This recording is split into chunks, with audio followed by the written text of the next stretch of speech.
ಕನ್ಯಾ ರಾಶಿಯವರೇ, ನಿಮ್ಮ ಮೆದುಳಿಗೆ ಹೆಚ್ಚು ಒತ್ತಡ ಹಾಕಿದ್ದು ಸಾಕು. ಅತಿಯಾಗಿ ಯೋಚಿಸಿದ್ದು ಸಾಕು.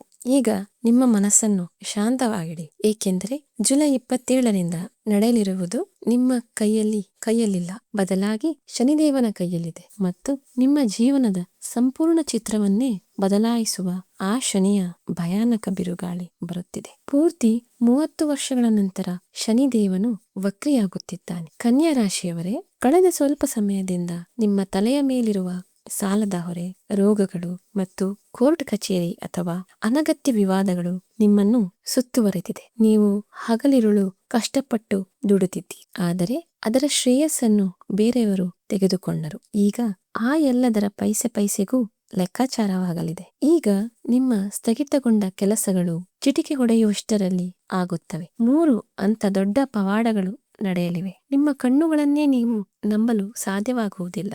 ಆದರೆ ಕಿವಿ ತೆರೆದು ಕೇಳಿ. ನಿಮ್ಮ ಆ ಎಲ್ಲವನ್ನೂ ಪರ್ಫೆಕ್ಟ್ ಆಗಿ ಮಾಡುವ ಅಭ್ಯಾಸ ಮತ್ತು ಯಾರನ್ನಾದರೂ ಸುಲಭವಾಗಿ ನಂಬಿಬಿಡುವ ಆ ಸಣ್ಣ ತಪ್ಪು ಈ 30 ವರ್ಷಗಳ ನಂತರ ಬಂದ ಅವಕಾಶದ ಮೇಲೆ ನೀರು ಎರಚಬಹುದು. ಕೈಯಲ್ಲಿರುವ ರಾಜಯೋಗವು ಕಸಿದುಕೊಳ್ಳಬಹುದು.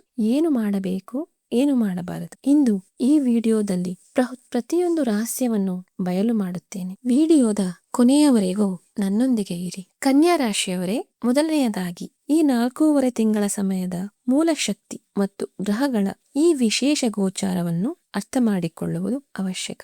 ನಿಮ್ಮ ಚಂದ್ರ ಕುಂಡಲಿ ಅಥವಾ ಲಗ್ನ ಕುಂಡಲಿಯ ಮೇಲೆ ನಿಮ್ಮ ಚಂದ್ರ ಕುಂಡಲಿ ಅಥವಾ ಲಗ್ನ ಕುಂಡಲಿಯ ಪ್ರಕಾರ ಈ ಸಮಯದಲ್ಲಿ ಗ್ರಹಗಳ ಸ್ಥಿತಿಯು ಅತ್ಯಂತ ಶಕ್ತಿಶಾಲಿ ಪ್ರಭಾವವನ್ನು ಉಂಟು ಮಾಡುತ್ತಿದೆ. ಒಂದೆಡೆ ಅಕ್ಟೋಬರ್ 31ರವರೆಗೆ ದೇವಗುರು ಬೃಹಸ್ಪತಿಯು ನಿಮ್ಮ 11ನೇ ಮನೆ ಅಂದರೆ ಏಕಾದಶ ಭಾವದಲ್ಲಿ ಗೋಚಾರ ಮಾಡುತ್ತಿದ್ದಾನೆ. 11ನೇ ಮನೆಯು ನಮ್ಮ ಇಷ್ಟಾರ್ಥ ಸಿದ್ಧಿ, ಲಾಭ ಮತ್ತು ಆದಾಯದ ಮೂಲಗಳನ್ನು ಪ್ರತಿನಿಧಿಸುತ್ತದೆ. ಇನ್ನೊಂದೆಡೆ ಕರ್ಮಫಲದಾತ ಶನಿಯು ನಿಮ್ಮ 7ನೇ ಮನೆ ಅಂದರೆ ಸಪ್ತಮ ಭಾವದ ಮೇಲೆ ತನ್ನ ದೃಷ್ಟಿಯನ್ನು ಇರಿಸಿದ್ದಾನೆ. ಕೇತುವು 12ನೇ ಮನೆ ಅಂದರೆ ವ್ಯಯ ಮತ್ತು ಮೋಕ್ಷದ ಭಾವದಲ್ಲಿದ್ದಾನೆ. ಮತ್ತು ಇವೆಲ್ಲಕ್ಕಿಂತ ಮುಖ್ಯವಾಗಿ ಮಾಯಾವಿ ಗ್ರಹವಾದ ರಾಹು ನಿಮ್ಮ 6ನೇ ಮನೆ ಅಂದರೆ ಷಷ್ಠಮ ಭಾವದಲ್ಲಿ ವಿರಾಜಮಾನನಾಗಿದ್ದಾನೆ.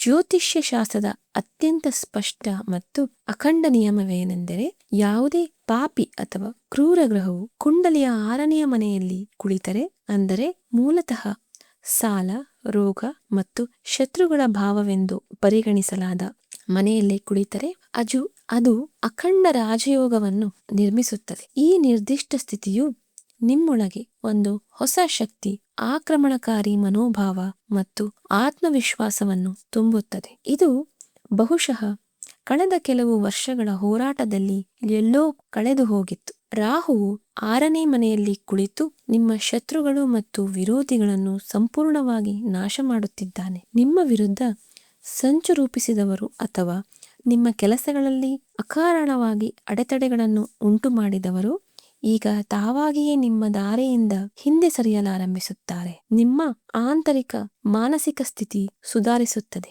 ನಿಮ್ಮ ನಿರ್ಧಾರ ತೆಗೆದುಕೊಳ್ಳುವ ಸಾಮರ್ಥ್ಯವು ಚುರುಕಾಗುತ್ತದೆ ಮತ್ತು ನಿಮ್ಮ ಜೀವನದ ನಿಯಂತ್ರಣವನ್ನು ನೀವು ಮತ್ತೆ ನಿಮ್ಮ ಕೈಗೆ ತೆಗೆದುಕೊಳ್ಳುತ್ತೀರಿ. ನೀವು ಕೇವಲ ಒಂದು ವಿಷಯದ ಬಗ್ಗೆ ವಿಶೇಷ ಗಮನ ಹರಿಸಬೇಕು. ಅದೇನೆಂದರೆ ಅತಿಯಾದ ಉತ್ಸಾಹ ಅಥವಾ ಆತುರದಲ್ಲಿ ಯಾವುದೇ ನಿರ್ಧಾರವನ್ನು ತೆಗೆದುಕೊಳ್ಳಬಾರದು. ಈ ಉಗ್ರ ಶಕ್ತಿಗೆ ಸಕಾರಾತ್ಮಕ ಮತ್ತು ಸಮತೋಲಿತ ದಿಕ್ಕನ್ನು ನೀಡಲು ಪ್ರತಿದಿನ ಹನುಮಾನ್ ಚಾಲೀಸವನ್ನು ಪಠಿಸುವುದು ನಿಮಗೆ ವಿಶೇಷವಾಗಿ ಪ್ರಯೋಜನಕಾರಿಯಾಗಲಿದೆ. ವೃತ್ತಿ ಜೀವನ ಮತ್ತು ವ್ಯವಹಾರದ ದೃಷ್ಟಿಯಿಂದ ನಾವು ನೋಡಿದರೆ ಈ ಸಮಯವು ನಿಮ್ಮ ಜೀವನ ಪಯಣದ ಅತ್ಯಂತ ಪ್ರಮುಖ ಘಟ್ಟವಾಗಲಿದೆ. 26 ಜುಲೈ 2026ರಂದು ಶನಿಯು ನಿಮ್ಮ 7ನೇ ಮನೆಯಲ್ಲಿ ವಕ್ರಿಯಾಗುತ್ತಿದ್ದಾನೆ. ವಕ್ರಿ ಶನಿಗೆ ವೃತ್ತಿ ಜೀವನದೊಂದಿಗೆ ನೇರ ಸಂಬಂಧವಿದೆ, ಏಕೆಂದರೆ ವಕ್ರಿಯಾದಾಗ ಶನಿಯು ಒಂದು ರೀತಿಯ ಆಡಿಟ್ ಅವಧಿಯನ್ನು ಪ್ರಾರಂಭಿಸುತ್ತಾನೆ. ಈ ಸಮಯದಲ್ಲಿ ನಿಮ್ಮ ಹಿಂದಿನ ಎಲ್ಲಾ ಕರ್ಮಗಳನ್ನು ಸೂಕ್ಷ್ಮವಾಗಿ ಮೌಲ್ಯಮಾಪನ ಮಾಡಲು ನಿಮ್ಮ ಕಾರ್ಯಕ್ಷೇತ್ರದಲ್ಲಿ ನೀವು ಪ್ರಾಮಾಣಿಕತೆ ಮತ್ತು ನಿಷ್ಠೆಯಿಂದ ಶ್ರಮಿಸಿದ್ದರೆ ಈ ಸಮಯವು ನಿಮಗೆ ಅದರ ಅತ್ಯುತ್ತಮ ಫಲಿತಾಂಶಗಳನ್ನು ಖಂಡಿತವಾಗಿಯೂ ನೀಡುತ್ತದೆ. ಇದರೊಂದಿಗೆ 7ನೇ ಮನೆಯಲ್ಲಿ ಕುಳಿತಿರುವ ವಕ್ರಿ ಶನಿಯು ತನ್ನ ಪ್ರಭಾವವನ್ನು ಒಂದು ಮನೆ ಹಿಂದಕ್ಕೆ ಅಂದರೆ ನಿಮ್ಮ 6ನೇ ಮನೆಗೂ ಬೀರುತ್ತಾನೆ. ಅಲ್ಲಿ ಈಗಾಗಲೇ ರಾಹು ವಿರಾಜಮಾನನಾಗಿದ್ದಾನೆ. ಜ್ಯೋತಿಷ್ಯದ ದೃಷ್ಟಿಕೋನದಿಂದ ಶನಿಯ ನಿರಂತರ ಕರ್ಮಶಕ್ತಿ ಮತ್ತು ರಾಹುವಿನ ಅತ್ಯಂತ ತೀವ್ರಗತಿಯು ಪರಸ್ಪರ ಸೇರಿದಾಗ ಅದು ಒಂದು ಅದ್ಭುತ ಸಂಯೋಜನೆಯಾಗುತ್ತದೆ. ಇದರ ಪರಿಣಾಮವಾಗಿ ನವೆಂಬರ್ ವರೆಗೆ ನಿಮ್ಮ ವೃತ್ತಿ ಜೀವನದಲ್ಲಿ, ನಿಮ್ಮ ವ್ಯವಹಾರದಲ್ಲಿ ಭಾರಿ ವೇಗ ಕಂಡುಬರುತ್ತದೆ. ಆಗಸ್ಟ್ 2ರ ದಿನವು ನಿಮಗೆ ಇನ್ನಷ್ಟು ವಿಶೇಷವಾಗಲಿದೆ, ಏಕೆಂದರೆ ಈ ದಿನ ರಾಹುವು ಮಂಗಳನ ಧನಿಷ್ಠಾ ನಕ್ಷತ್ರಕ್ಕೆ ಪ್ರವೇಶಿಸುತ್ತಾನೆ. ಕನ್ಯಾ ರಾಶಿಗೆ ಮಂಗಳನು 3ನೇ ಮನೆ ಮತ್ತು 8ನೇ ಮನೆಯ ಒಡೆಯನಾಗಿದ್ದಾನೆ. ಇದರ ನೇರ ಅರ್ಥವೇನೆಂದರೆ ನಿಮ್ಮ ಕೆಲಸದ ಸ್ಥಳದಲ್ಲಿ ಸ್ಪರ್ಧೆ ತುಂಬಾ ಹೆಚ್ಚಾಗುತ್ತದೆ.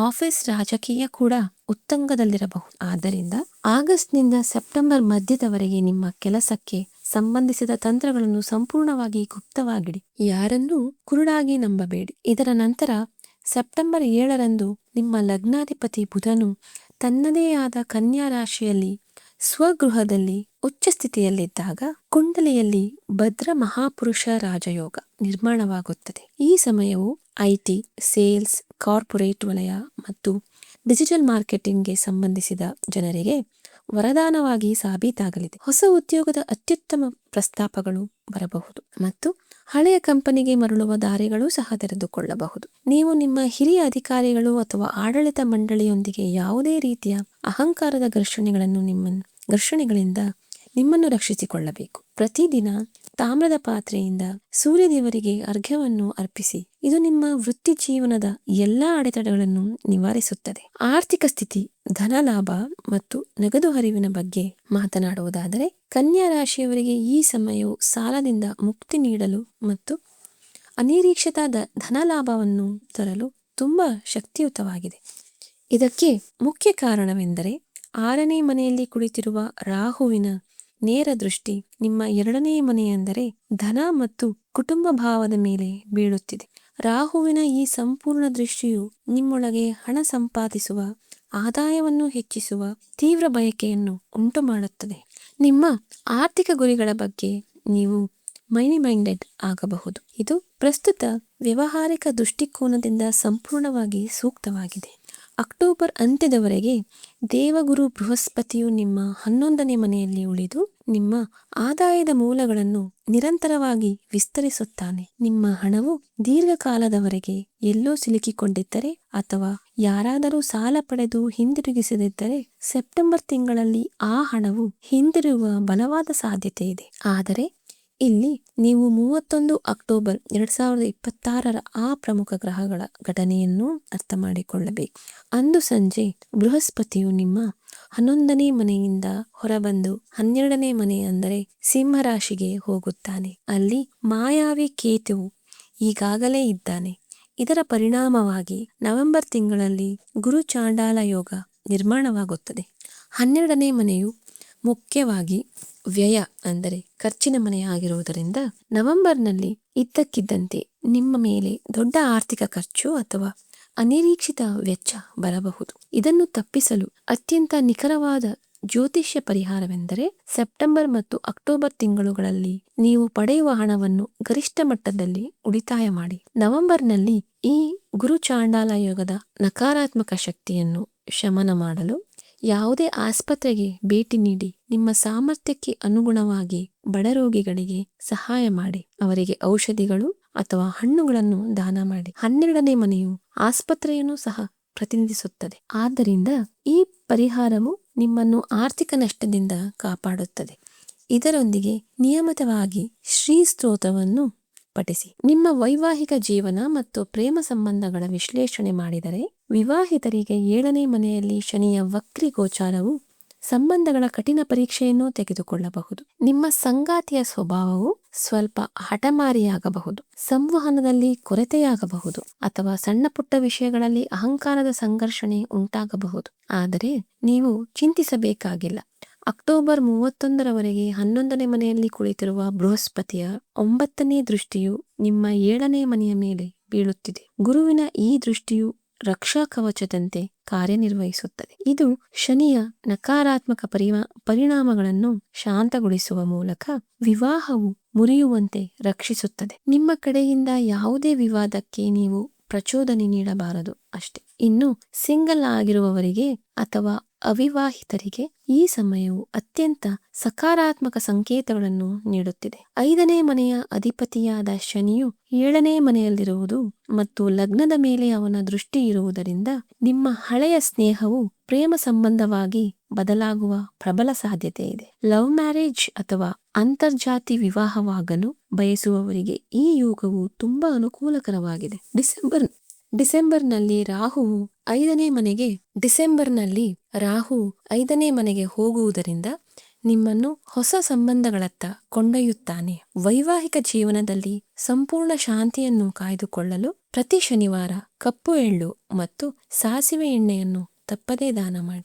ಕುಟುಂಬ ಮತ್ತು ಸಾಮಾಜಿಕ ಜೀವನದ ದೃಷ್ಟಿಕೋನದಿಂದ ಈ ಸಮಯವು ದೊಡ್ಡ ಬದಲಾವಣೆಗಳನ್ನು ಸೂಚಿಸುತ್ತಿದೆ. 2ನೇ ಮನೆಯ ಮೇಲೆ ರಾಹುವಿನ ದೃಷ್ಟಿಯು ನಿಮ್ಮ ಮಾತನಾಡುವ ಶೈಲಿಯನ್ನು ಅತ್ಯಂತ ತಾರ್ಕಿಕ ಮತ್ತು ರಾಜತಾಂತ್ರಿಕವಾಗಿಸುತ್ತದೆ.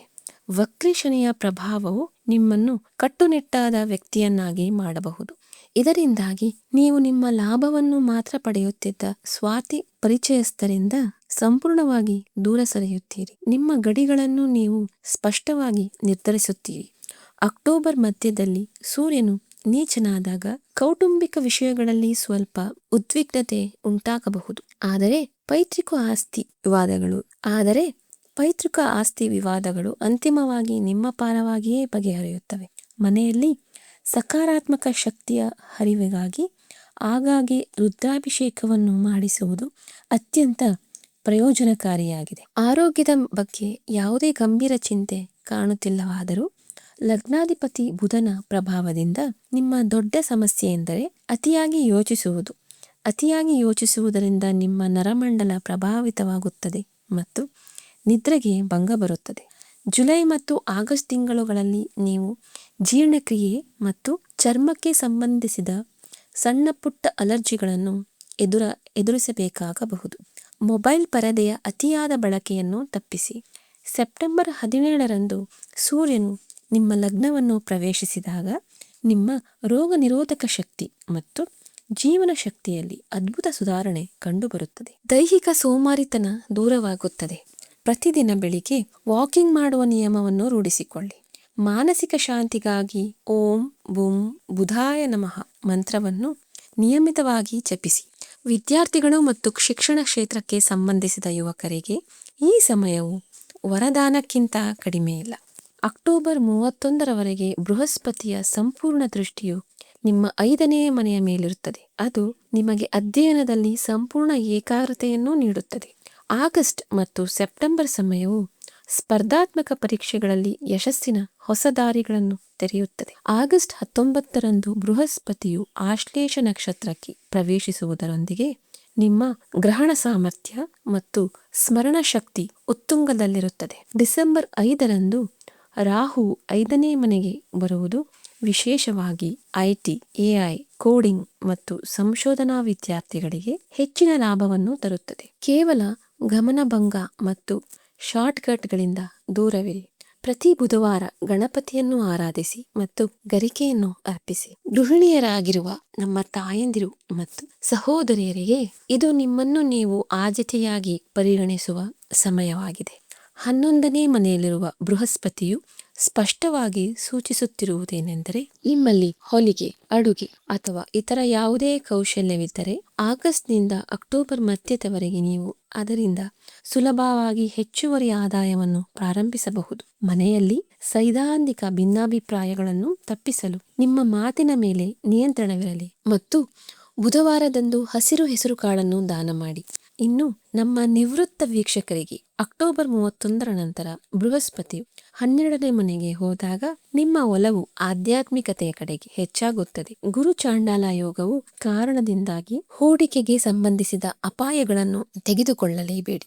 ನಿಮ್ಮ ಉಳಿತಾಯವನ್ನು ಸುರಕ್ಷಿತವಾಗಿರಿಸಿಕೊಳ್ಳಿ. ತಲೆಮಾರುಗಳ ಅಂತರದ ಕಾರಣದಿಂದ ಮಕ್ಕಳ ನಿರ್ಧಾರಗಳಲ್ಲಿ ಅನಗತ್ಯ ಹಸ್ತಕ್ಷೇಪ ಮಾಡುವುದನ್ನು ತಪ್ಪಿಸಿ. ಪ್ರತಿದಿನ ಶಿವಚಾಲೀಸವನ್ನು ಪಠಿಸುವುದು ನಿಮಗೆ ಅಪಾರ ಶಾಂತಿಯನ್ನು ನೀಡುತ್ತದೆ. ಪ್ರಯಾಣ ಮತ್ತು ವಿದೇಶಕ್ಕೆ ಹೋಗಲು ಬಯಸುವವರಿಗೆ ಆಗಸ್ಟ್ 16ರಿಂದ ಸೆಪ್ಟೆಂಬರ್ 16ರ ಸಮಯವು ಅತ್ಯಂತ ಶುಭಕರವಾಗಿದೆ. 12ನೇ ಮನೆಯಲ್ಲಿ ಸೂರ್ಯನ ಗೋಚಾರದಿಂದ ರೂಪುಗೊಳ್ಳುವ ವಿಪರೀತ ರಾಜಯೋಗವು ವೀಸಾಗೆ ಸಂಬಂಧಿಸಿದ ಸ್ಥಗಿತಗೊಂಡ ಕಾರ್ಯಗಳಿಗೆ ವೇಗವನ್ನು ನೀಡುತ್ತದೆ ಮತ್ತು ಆಮದು ರಫ್ತು ವ್ಯವಹಾರದಲ್ಲಿ ಭಾರೀ ಲಾಭವನ್ನು ತರುತ್ತದೆ. ಆಧ್ಯಾತ್ಮಿಕ ಮಟ್ಟದಲ್ಲಿ ಡಿಸೆಂಬರ್ 5ರಂದು ಕೇತುವು 11ನೇ ಮನೆಗೆ ಪ್ರವೇಶಿಸುವುದರೊಂದಿಗೆ ನಿಮ್ಮೊಳಗೆ ವೈರಾಗ್ಯದ ಭಾವನೆ ಉಂಟಾಗುತ್ತದೆ. ನೀವು ಸಂಪೂರ್ಣ ನಿಷ್ಠೆಯಿಂದ ಕರ್ಮವನ್ನು ಮಾಡಿ, ಆದರೆ ಫಲಿತಾಂಶದಿಂದ ಸಂಪೂರ್ಣವಾಗಿ ನಿರ್ಲಿಪ್ತರಾಗಿರಿ. ಈ ಮಾನಸಿಕ ಸ್ಥಿತಿಯು ನಿಮಗೆ ಅನಿರೀಕ್ಷಿತ ಆರ್ಥಿಕ ಲಾಭವನ್ನು